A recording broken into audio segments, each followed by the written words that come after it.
Lord Chaitanya Mahaprabhu, after worshipping Lord Narasimha Dev, he traveled in the same way as always, dancing and chanting down the roads throughout the day and night, inducing everyone he would meet to chant Hare Krishna. As soon as they would chant, he would be so happy he would embrace them and invest his own Shakti of love of God within their hearts, and then sent them home to preach. For some days he traveled, dancing and chanting. Then he came to the holy bank of the river Godavari. Upon seeing the Godavari river, he remembered the Jamuna river. Upon seeing the forests along the banks of Godavari, he remembered the forests of Vrindavan.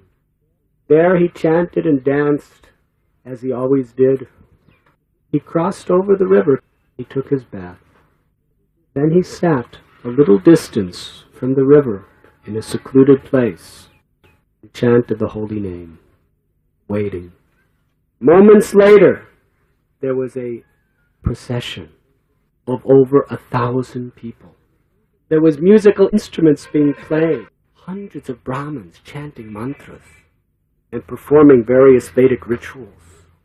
Amidst that wonderful celebration, in the center of it all, there was a beautifully decorated palanquin. Riding on the palanquin was the governor of Madras, Srila Ramananda Raya. He came off of his palanquin to take his ceremonial bath in the river Godavari.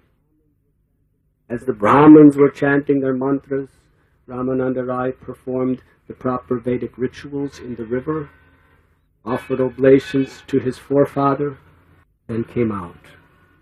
Meanwhile, Lord Sri Chaitanya Mahaprabhu saw Ramananda Raya. In his mind, he was running to embrace him, but somehow or other, he remained sitting. When Srila Ramananda Raya saw Sri Chaitanya Mahaprabhu, he saw that his effulgence was as bright as 100 suns. He came to the Lord and offered his prostrated obeisances just like a stick on the ground. Lord Chaitanya told him, "Get up and chant the holy names of Krishna." "Are you Ramananda Raya?" Ramananda Raya replied, "Yes, I am your very low servant. I am from the Sudra community. Please note, this is the nature of a great personality. An ordinary man wants himself to be introduced as something very special and great. Actually, Ramananda Raya was in the highest level of pure devotional service. He was in a very high, prestigious position of government, thousands of people worshipping him, riding on a palanquin. This was his duty. But in his heart, he was revealing himself. I am your very low servant, coming from the Sudra community." Lord Chaitanya Mahaprabhu then embraced him. As they embraced, they fell into a trance of ecstatic love. They practically fell unconscious. Tears were pouring from their eyes. Their complexion were becoming pale. Paralysis, trembling, shivering from their mouths with choked voices, they were continuously saying, "Krishna, Krishna, Krishna." This was the intimate reunion of Sri Krishna and Vishaka Gopi. As we know, Lord Chaitanya Mahaprabhu is Krishna in the mood of Srimati Radharani. And one of the most dear associates of Srimati Radharani is Vishaka Saki. In this particular incarnation, this was the first moment in which they met together. What was the intimacy of the ecstatic love they shared between each other? We will never know, but we can hear it and try to become purified through this process. As they embrace, They were exhibiting such ecstatic symptoms of love, they would fall down and become unconscious. Then again become conscious and exhibit all kinds of different transformations of divine love. The Brahmins, who were ritualistic by nature, they were struck with wonder. They were thinking in their minds, this sannyasi, who was effulgent like the impersonal Brahman, why is he exhibiting such happiness by embracing a Sudra? And Ramananda Raya, he's a Mahapandit, he's a great scholar, he's a big government officer, he's a very grave and sober personality. Why he has become completely mad, lost all composure, embracing a sannyasi. They could not understand. Lord Chaitanya and Ramananda Raya, noticing that these Brahmins assembled were not able to comprehend the level of their spirituality, they somehow or other forcibly restrained their ecstatic feelings and became sober. The Prabhupada explains that Sahajyas, they like to imitate ecstatic symptoms in front of ordinary people just to get followers and money. However, great personalities, even if they have ecstatic love of God, they will restrain themselves from manifesting it before anyone who cannot understand what it really represents. Lord Chaitanya and Ramananda Raya composed themselves and sat down. Lord Chaitanya first spoke. He said that Sarvabhauma Bhattacharya has spoken of your qualities, and he has made a great endeavor to convince me to meet with you. Indeed, I have come here to meet you, and it is with very good fortune that it has happened so easily. Srila Ramananda Raya replied that Sarvabhauma Bhattacharya has indeed accepted me as his servant, and therefore he is very, very merciful to me to send you here to deliver me. Even in my absence, he is thinking about my well-being. I can understand that Sarvabhauma Bhattacharya has truly received your special mercy. How is that? Because you have touched me, although I am untouchable. Due to Sarvabhauma Bhattacharya's love for you, you have shown me this mercy. Ramananda Raya is revealing a very essential aspect of Vaishnava thought, that it is due to a great devotee's love for God and their good wishes toward you that you can receive the mercy of the Supreme Personality of God. When Srila Prabhupada was asked, what was our qualification to receive the highest consciousness of Krishna consciousness? At least the opportunity to attain it. Srila Prabhupada told us, you have no qualifications. I made your qualification.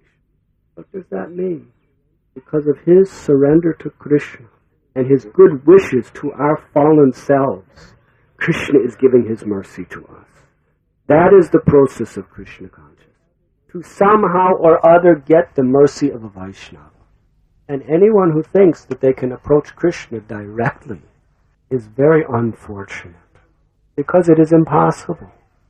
But when we get the favor of those who have surrendered their lives to Krishna, then Krishna will naturally shower his blessings and give us every opportunity to perfect our lives.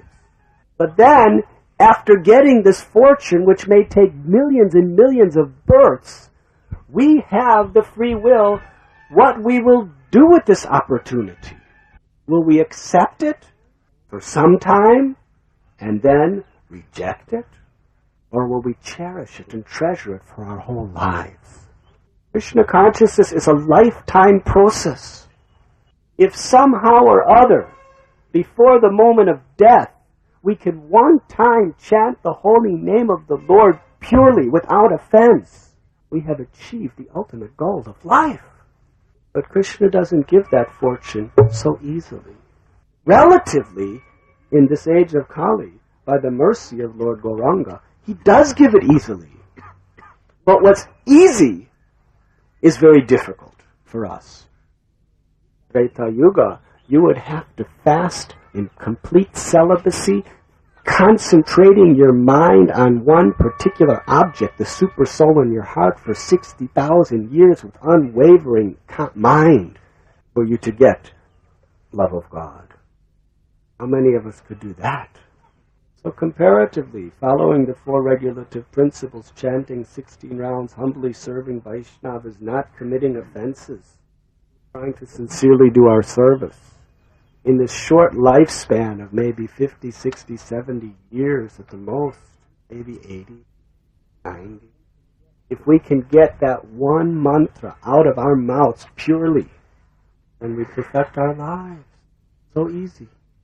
But the tendency in this age of Kali Yuga is Maya is always trying to drag our consciousness away from Krishna. Oh yato nischalati manaschancharamastheram tastatam nayam yaita atmanyena vasham naye. From whenever and wherever the mind wanders due to its flickering and unsteady nature, we must certainly withdraw it and bring it back under the control of the self. So Krishna consciousness is a constant battle.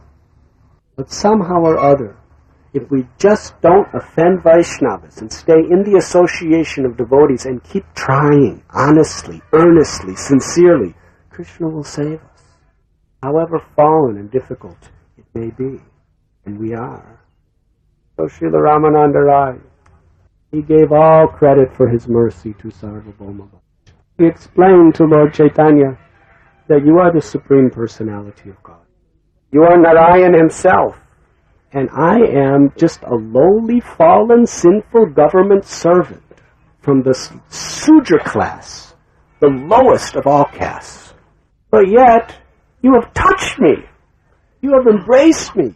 You have broken all the Vedic injunctions. You have touched an untouchable. Therefore, I can understand that you must be the Supreme Lord, and your mercy is supreme. Great souls like yourself, you go to the homes of householders for no other reason but to purify the minds of those fallen householders. You are so kind, my Lord, that you have come all this way to this place just to deliver me. Not only me, but look at these thousands of associates of mine, headed by these Brahmins. You have miraculously melted all of their hearts. I can hear only the holy name of Krishna being chanted through their mouths.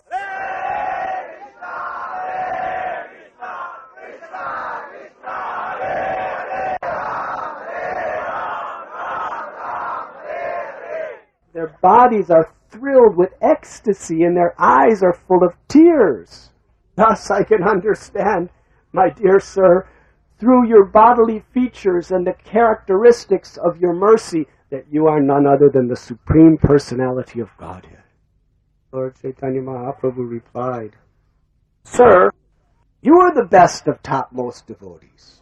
Therefore, just by seeing you, all of these people's hearts have melted. Although I am a Mayavadi sannyasi and a non-devotee, even I am floating in the ocean of love of Krishna due to being touched by you. But to speak of others. Knowing this, in order to rectify my heart, Sarvabhauma Bhattacharya has sent me here just to hear Krishna Katha. In this way, they each praised one another with great love, and that both of them were so very pleased at tasting the nectar of the glorious qualities of the other.